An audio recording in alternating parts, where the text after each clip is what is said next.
My son in the film gets into a fight with Christoph and Kate's son in the film, and they have an argument in the playground, and their son hits my son in the mouth with a stick and breaks his teeth. And so the parents decide, let's be civilized. Let's get together and discuss what happened. And if it's okay between us, then it will become okay between the children.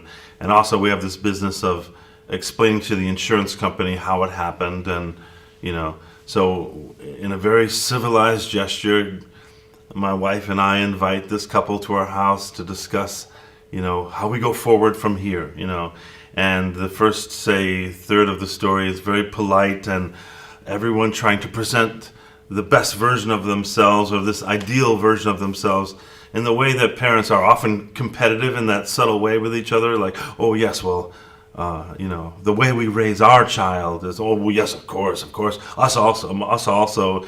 And there are these undercurrents of status, competition underneath it, and there's undercurrents of judgment without seeming to judge, And then, one thing leads to another in the story, and needless to say, the gloves come off.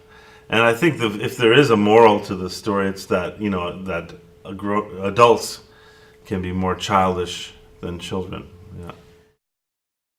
It's wonderful in an age when, catharsis in films usually means a massive explosion or, some type of monster rising out of the sea or something, that the monster is the people in this film, and the catharsis that comes is when they finally are honest with each other. It takes almost the entire story for them to be really honest. It takes a couple glasses of scotch too.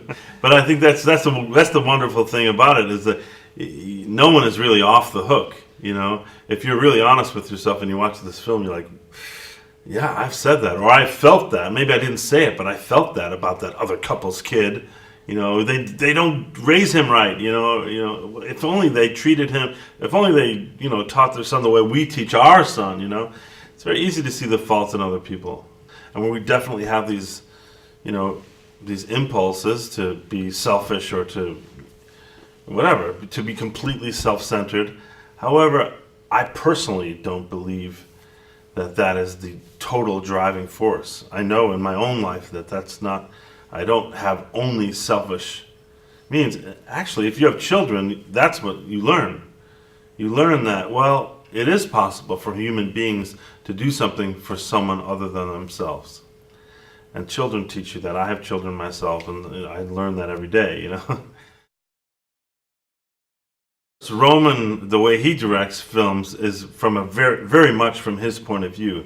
It's very much about the cinema of it, the framing and the shots, and there was a lot of interaction with us about the acting during rehearsal, but during shooting, it's minimal. If there's a problem or if there's something he would like you to change, he'll say something. Otherwise, Roman has a really good innate sense of what it's like to have to act something. So he was as much interested in the rehearsal process, in the organic reality of the reactions and the behavior as we were. I mean, this had to be one of the fastest decisions I've ever made about taking a piece of work.